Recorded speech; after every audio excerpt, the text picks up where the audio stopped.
What is up, everybody? Tonight, the chairman has a very special show for everybody. This is going to be a quick, down and dirty show, as I have Tim Deckard here with me tonight to help him out with the school project that they have going on. And as always, I'm happy to help out a friend with something like that. With that, let's get this show underway.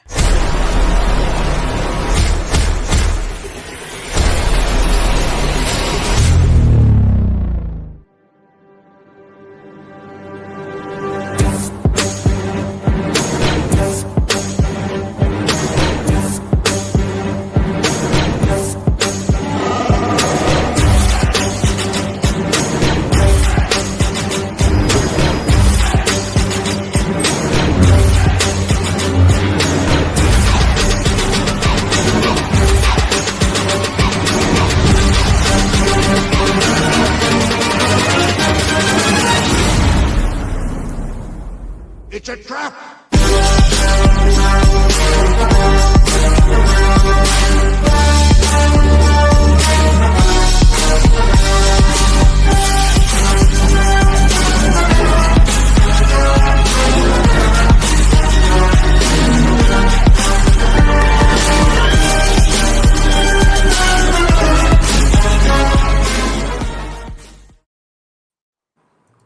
All right, Tim, the floor is yours, friend.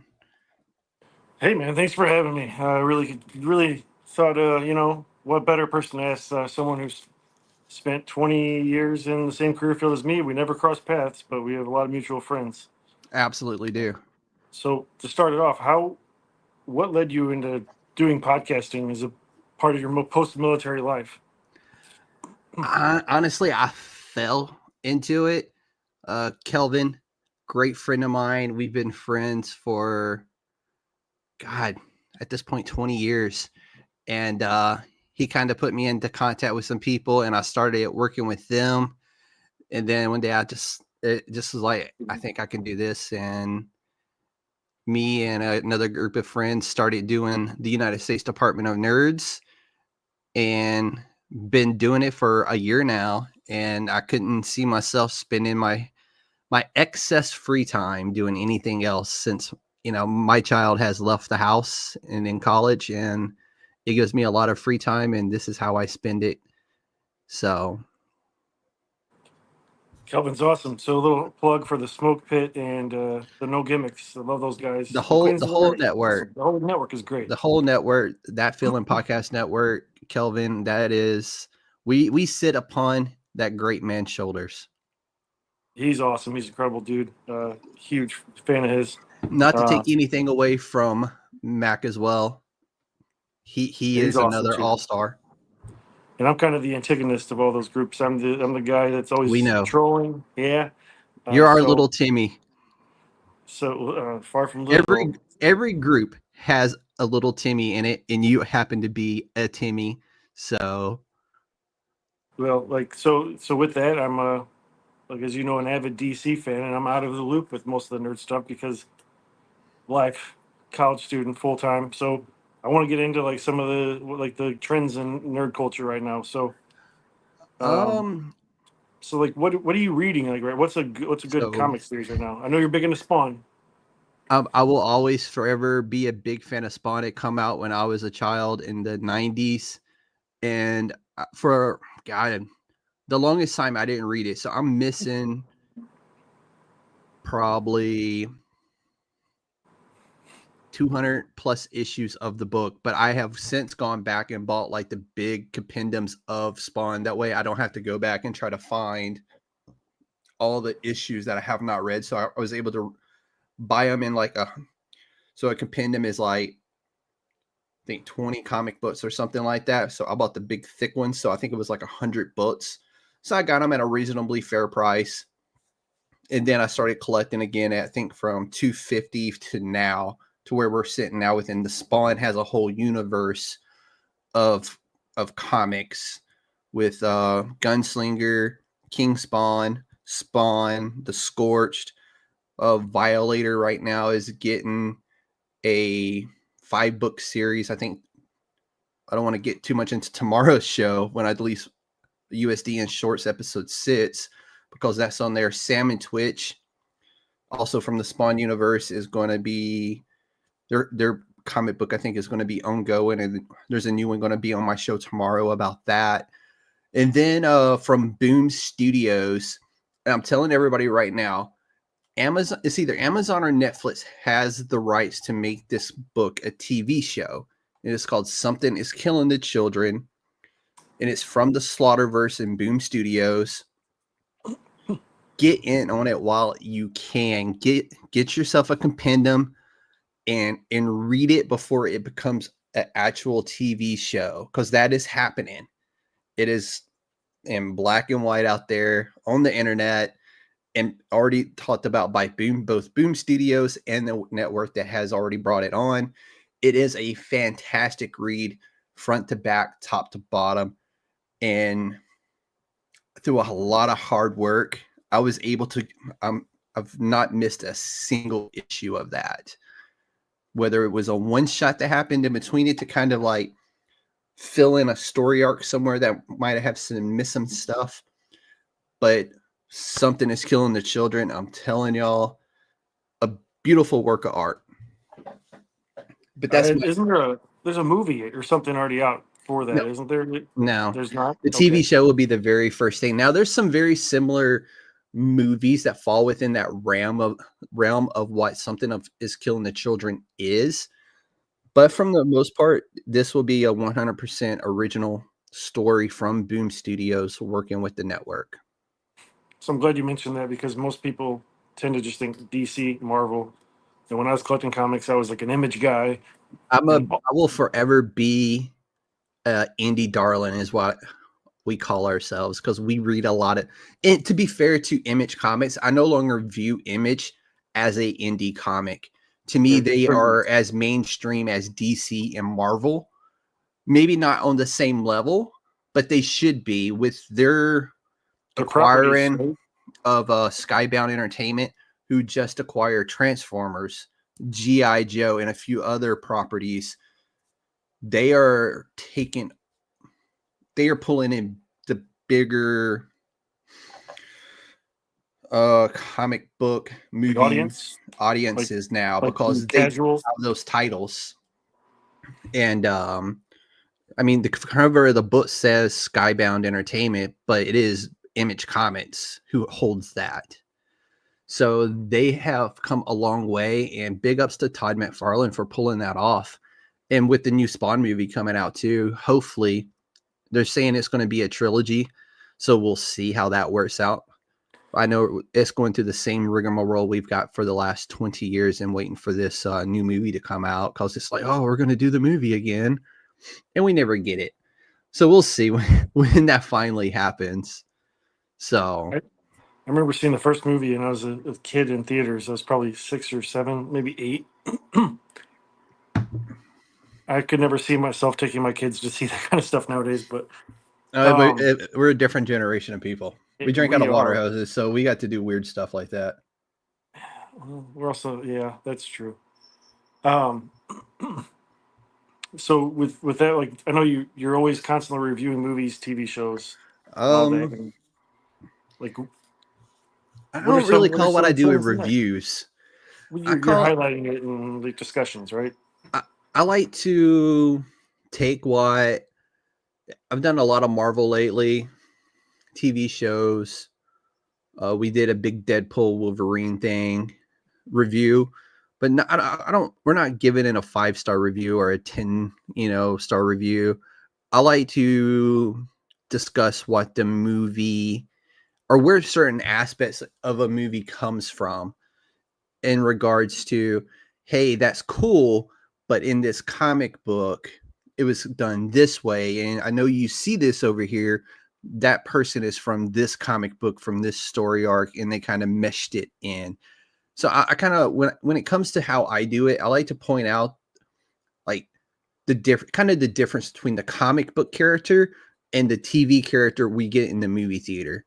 They're the same. Yes, they go by Wolverine is Wolverine, but Wolverine in the comic book is a little different than what we see on TV. Deadpool in the comic book is different from what we get on TV. And now with I think Agatha, we're going to be doing Agatha. I'm trying to do it probably. The plan was to do it last week. That week became a wash and then the 4-day weekend. And the chairman has just been absolutely busy. My daughter's been in town. So anytime my daughter comes into town, I kind of pause everything and take in what little bit of time I get to spend with her when she visits. And then, so hopefully later this week, maybe this weekend or early next, we're going to do Agatha, our kind of finale on Agatha. I wanted to do it episodic, but the Council of Nerds has been busy doing other stuff out there. We've had anniversaries, birthdays and anniversaries. The entire Council of Nerds has been very busy here lately. So I'm hoping to do that here soon.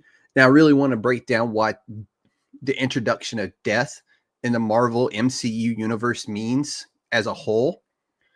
And kind of where Agatha and Wiccan, kind of like what they mean within the comic book universe versus what we got on the TV screen. And that's really how I like to try to do my shows when it comes to that, is the comic book version and the TV version that we're getting and kind of the differences between the two, if that makes any kind of sense whatsoever. Yeah, absolutely. And I don't know if you saw my face when you mentioned Marvel. I went, that's just a little Easter egg for those who know me, that know that I dog on Marvel all the time. But with We know that, you're a DC Zack Snyder fanboy, and me and my brother Rob, we have a show planned. I don't know when we're going to do it yet, but we are going to take Zack Snyder and his entire Snyder Versians for a mud walk. hey, if you want me on, I'll No. We're not going to bring you on. We're going to bring you on, but I'm going to mute you. That way you just have to watch us walk the dog with it. He's got some good stuff. He's got some bad stuff. And we're going to point some of those stuffs out. We're going to point out his anime that he just released. And he made it basically a glorified adult video, an animated adult video is basically what he did with that. So, but it's going to be a fun show. And I'll bring you on for that one since you're a Snyder person. So I'm not, but I am a Snyder DC guy. Like, I like his casting choices. His casting choices were great. His casting choices were terrific. The movies, on the other hand, drew the short straw. That was it. In the editing room. But for me, I'm, or the reason I want to come on, I watched 2 episodes of Penguin. I'm a DC guy, and so I'm kind of trying to catch up on that. And then I want to get into Agatha because I actually really liked the character. I thought it was great in the WandaVision, but that was around the time I started fizzling out because the content for nerds is so vast. It really is. You kind of have to pick your niche when it comes to that. And speaking of my brother from another mother, I love this guy. Yes, he's the best. And he's spot on. Penguin is really freaking good. I like what I watched. And it's already come out that he's in at least 3 scenes in the new Batman movie. So he is going to show up in the new Batman movie, which I'm super excited about. At first, I didn't know how I was going to feel about Robert Pattinson being the Batman, but dude, he did it. He really did it justice. That's how, if you go back and you read the earlier DC works of Batman, when he was just the detective before he became this omnipotent being that we hold him up onto this pedestal of, that he could take on anybody in prep time. He was a detective and he solved crimes. And to me, that's what Robert Pattinson's character is. And that's kind of like where they're at with it. And I really enjoy that because that's truly what Batman is. That's why I think he's the potential to be the best when he's done with his trilogy or saga, or whatever. I think he could ultimately be the best Batman we've ever seen. We're speaking highly now, but we'll see how it turns out at the end of what where we're at with him. He's young enough to where he can play this for many years. Michael Keaton's in the 70s and did it. But so I want to circle back to what you said earlier about difference in TV show and what we get in the books. And we kind of started to get towards it where I said there's too much content. So I'm going to throw Star Wars under the bus. And they're Be fans. careful with how you throw us under the bus. I like Star Wars. We are currently in an X-Wing cockpit, in case you didn't notice. I do. I like Star Wars, but the We do content is have the so, worst fan base though. that's what I'm getting, because like if there's a slight change in the canon, and then if you go into like, let's say just say that they're trying to modernize it, expand the fan base, that they're very toxic, and like the girl from there was a girl from the one of the newer movies. It was a bad movie, but she got bombed on social media, and Yeah. ultimately she just stepped out. She's like, I'm deleting social media, and really kind of I don't see her in any movies She's anymore. back on social media and she's in movies still. She is just fine. She's getting a whole nother trilogy. No, not Ray, But not Ray. oh, you're talking about the girl from the Acolyte, I haven't watched Amandla. the Acolyte because it was one of the movies. It was the she was in the she's the Asian girl from the second movie of the new trilogies. She was with Finn Oh, for a lot of the yeah. movie. Okay. I know who you're talking about. I can't remember the actress's name.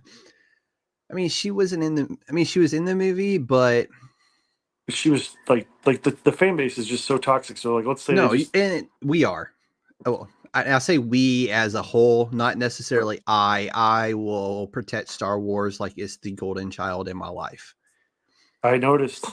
And it is I'm a fan. I mean, and I don't like the toxicity within fan bases to begin with. Why gatekeep something that's for everybody? Right. Yeah, it's a huge universe. There's going to be different people with different backgrounds, different alien species.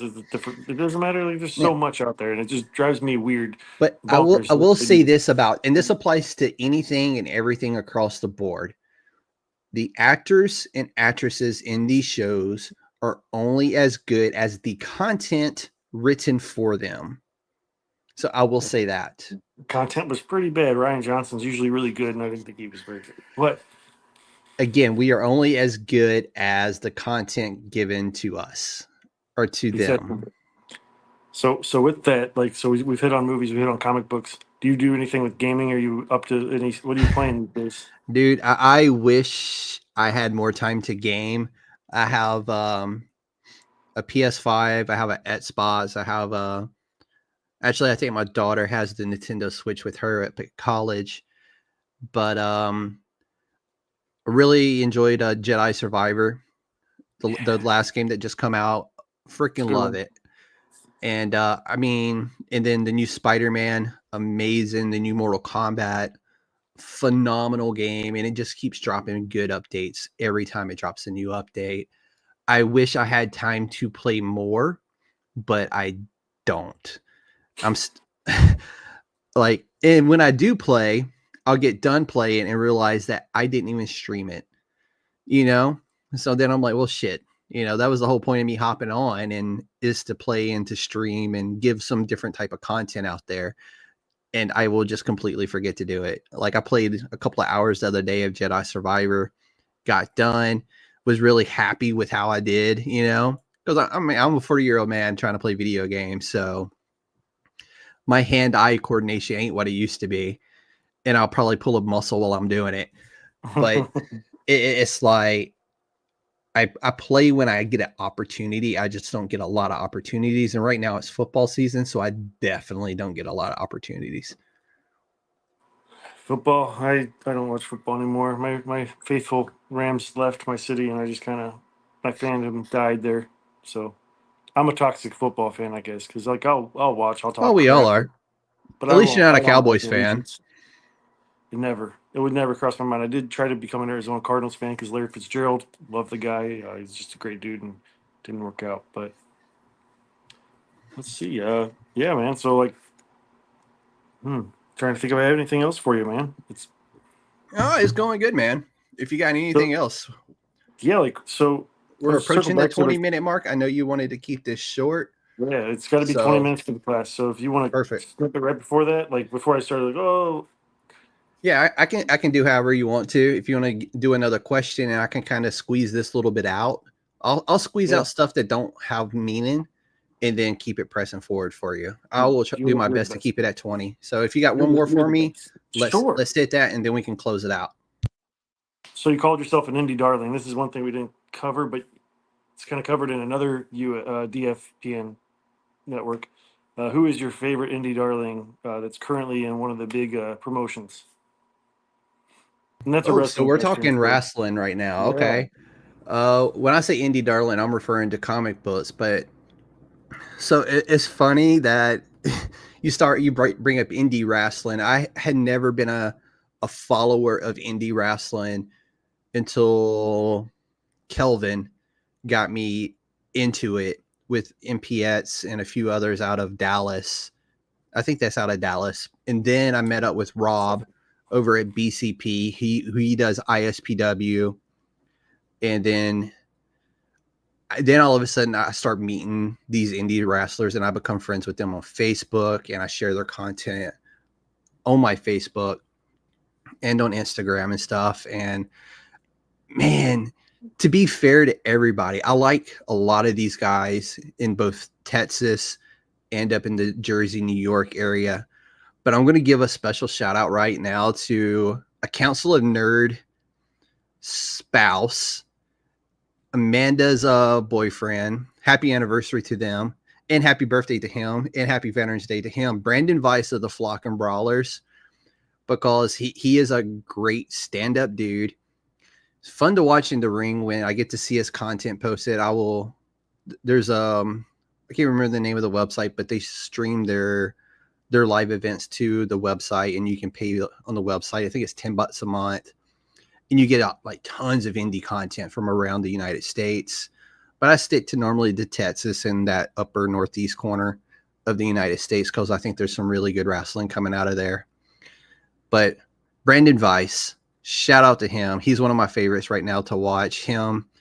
And then Vicious Vicky. You're welcome, Rob. I'm giving Vicky the shout out up in the Northeast Territory, up in ISPW.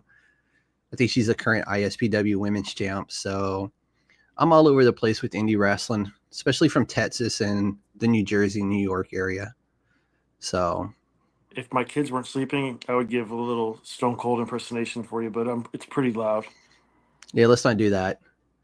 Plus, these headphones are like directly in my ear.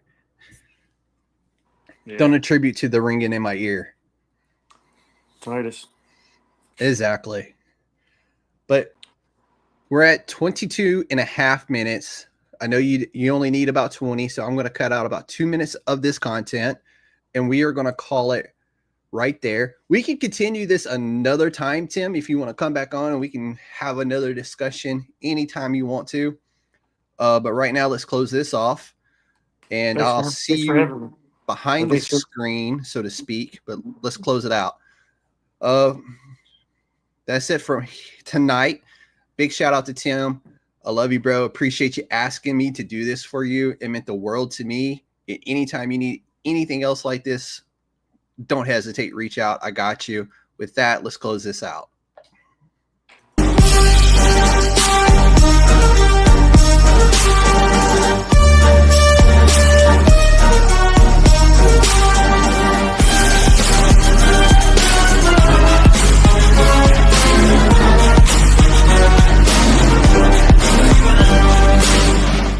It's a trap!